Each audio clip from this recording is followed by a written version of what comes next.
NEET வீசஸ் want அப்படின்னு சொல்லுவாங்க.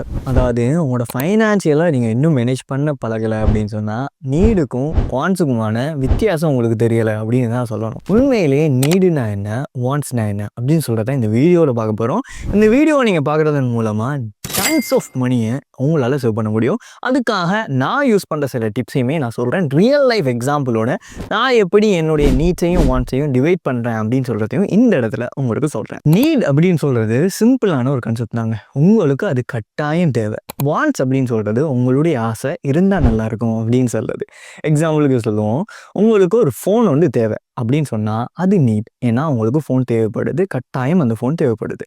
ஆனால் உங்களுடைய வாண்ட்ஸில் பார்த்தோம் அப்படின்னு சொன்னால் iPhone 16 Pro Max தான் தேவை, அதுலேயும் 1 GB வேரியன்ட் தான் எனக்கு தேவை அப்படின்னு சொன்னீங்கன்னா உங்களுக்கு அது வாண்ட்ஸ், நீட் கிடையாது.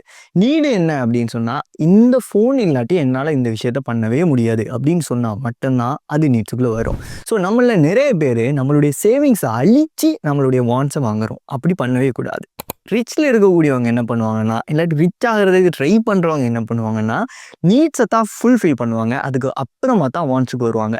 அப்பயுமே வாண்ட்ஸில் வரும்போது அவங்கள்ட்ட ஃபைனான்ஷியலி ரொம்ப ஸ்ட்ராங்காக இருந்தால் மட்டும்தான். இப்போ எக்ஸாம்பிளுக்கு சொல்லுவோம், நாம் iPhone 16 Pro Max வாங்கும்போது நம்மளுடைய மொத்த சேவிங்ஸையும் அழித்து வாங்க மாட்டோம். அந்த சேவிங்ஸில் வெறும் ஒரு 10% இல்லை 20% தான் அந்த ஃபோனில் காஸ்ட்டாக இருக்கும். ஸோ அந்த டைமில் தான் நாம் அதை வந்து வாங்க போகிறோம். ஸோ இந்த மாதிரி தான் நீங்கள் டிவைட் பண்ணுவீங்க நீட்ஸையும் வாண்ட்ஸையும்.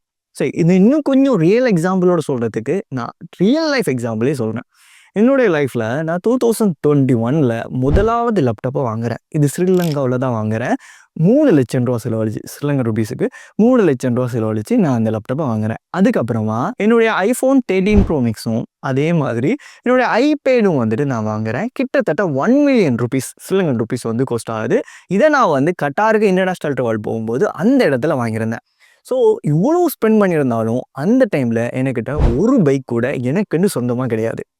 எனக்கு பைக் தேவைப்பட்டுச்சு அப்படின்னா என்னுடைய பிரதர்ட்டையோ இல்லை என்னுடைய கசின்ட்டையோ வாங்கிட்டு யூஸ் பண்ணிட்டு கொடுத்துருவேன். ஸோ அந்த லெவலுக்கு அது என்னுடைய டெய்லி பேசிஸ்லையும் யூஸ் ஆகலை. எனக்கு எப்போ தேவைப்படுதோ அப்போ அவங்கள்ட்ட வாங்கிட்டு அதுக்கப்புறமா அவங்கள்ட்டே கொடுத்துருவேன். ஸோ அந்த இடத்துல பைக் அப்படின்னு சொல்கிறது வாண்ட்ஸில் தான் இருந்துச்சே தவிர நீடில் இல்லை. என்கிட்ட இவன்டோ அதை வாங்குறதுக்குரிய காசு இருந்தாலுமே நான் அதை வாங்கலை. ஏன்னா அது என்னுடைய வாண்ட்ஸில் இருக்குது, நீடுக்கு இன்னும் வரல அப்படின்னு சொல்கிறது எனக்கு தெரியும்.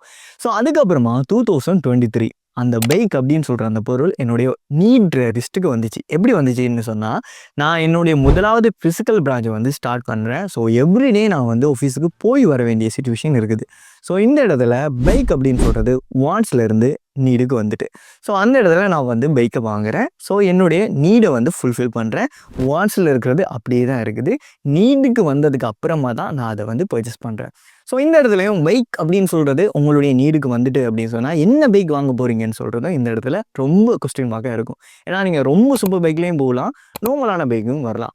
ஸோ எது எனக்கு மிடில் தோணுச்சோ அதை தான் நான் வாங்கினேன். அண்ட் அதை என்னுடைய முழு சேவிங்ஸையும் இழந்து நான் வாங்கலை. எனக்கிட்ட இருந்த சேவிங்ஸில் பார்ட் ஆஃப் பர்சன்டேஜில் தான் அந்த பைக்கை வந்து வாங்கினேன். ஸோ என்னால் பார்க்க முடியுது நிறைய பேர் இஎம்ஐலையோ இல்லை லோன்லேயோ நிறைய பொருட்களை அவங்களோட தேவைக்கு அதிகமாக வாங்குறாங்க.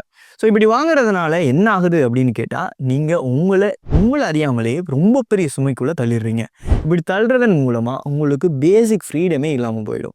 அதாவது உங்களோட லைஃப்பை நீங்கள் எவ்வளோத்துக்கு சிம்பிளிசிட்டி பண்ணுறீங்களோ அந்த அளவுக்கு என்ஜாயபிளாக இருப்பீங்க. எந்த அளவுக்கு மெட்டீரியல் திங்ஸை வந்து கூட்டிக்கிட்டே போகிறீங்களோ அந்த அளவுக்கு உங்களோட லைஃப் வந்து டிஃபிகல்ட் ஆகும். எக்ஸாம்பிளுக்கு சொல்லுவோம், நான் நார்மல் பைக் வச்சிருக்கிற இடத்துல சூப்பர் பைக் வச்சுருந்தேன் அப்படின்னு சொன்னால் இந்த இடத்துல மெயின்டெனன்ஸ் காஸ்ட் அப்படின்னு சொல்கிறது ரொம்ப அதிகமாக இருக்கும். ஸோ என்னோடய பைக்குக்கு நான் ஃபியூல் காஸ்ட்டை தாண்டி மெயின்டெனன்ஸ் காஸ்ட்டும் ரொம்ப அதிகமாக ஸ்பெண்ட் பண்ண வேண்டி வருது. ஸோ அதுக்கு ஏதாவது ஒரு பழுது வந்துட்டு அப்படின்னு சொன்னால் கூட அதனுடைய பார்ட்ஸுக்கு கூட ரொம்ப அதிகமான செலவு வரும்.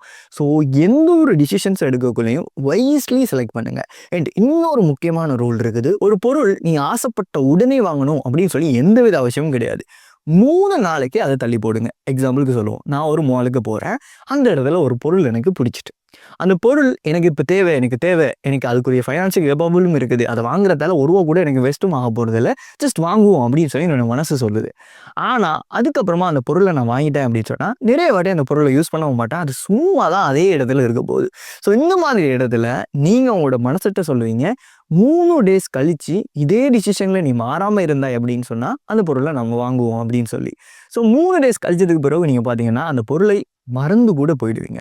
ஸோ இதே மாதிரி தான் நிறைய பேருக்கு ஒரு பொருளை பார்த்தோன்னா ரொம்ப ஆசையாக இருக்கும்போது அவங்கள்ட்ட இருக்கக்கூடிய காசை கொடுத்து உடனே வாங்கிடுவாங்க. ஸோ இப்படி வாங்குறதன் மூலமாக உங்களுக்கே தெரியாது அது உங்களுக்கு தேவையில்லாத பொருள் தான் அப்படின்னு சொல்லி. என்னுடைய பர்சனல் எக்ஸ்பீரியன்ஸ்லேயே நிறைய பொருட்களை நான் வச்சுருக்கிறேன் யூஸே பண்ணாமல். ஆனால் என்னுடைய ஆசையில் நான் வாங்கியிருக்கேன். ஸோ அதனால் எனக்கு ஃபைனான்ஷியலி நான் பெரிய லெவலில் லொஸ்ட் ஆகிட்டேன் அப்படின்னு சொல்ல மாட்டேன்.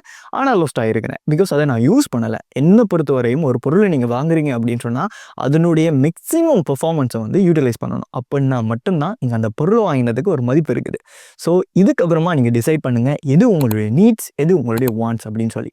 உங்களுடைய நீடை நீங்கள் குறைச்சிக்கிட்டீங்க அப்படின்னு சொன்னால் உங்களால் சிம்பிளாக பர்ஃபெக்டான லைஃப்பை வாழ முடியும். உங்களுடைய வாண்ட்ஸில் நீங்கள் ஓவராக அடிக்டடாக இருக்கிறீங்க அப்படின்னு சொன்னால் நிறைய விஷயங்களை நீங்கள் சாக்ரிஃபைஸ் பண்ண வேண்டி வரும். நீட்ஸில் இருக்கிறது எல்லாமே உங்களோட ப்ரொடக்டிவிட்டியை இன்க்ரீஸ் பண்ணக்கூடிய, உங்களுடைய இம்ப்ரூவ்மெண்ட்டுக்காக ஹெல்ப் பண்ணக்கூடிய பொருட்களை நீட்ஸில் எப்பயுமே வைங்க. ஸோ இப்படி தான் என்னுடைய லைஃப்பில் நான் டிவைட் பண்ணி ஒர்க் பண்ணுறேன். ஸோ நீங்களும் இதே மாதிரியே பண்ணுங்கள்.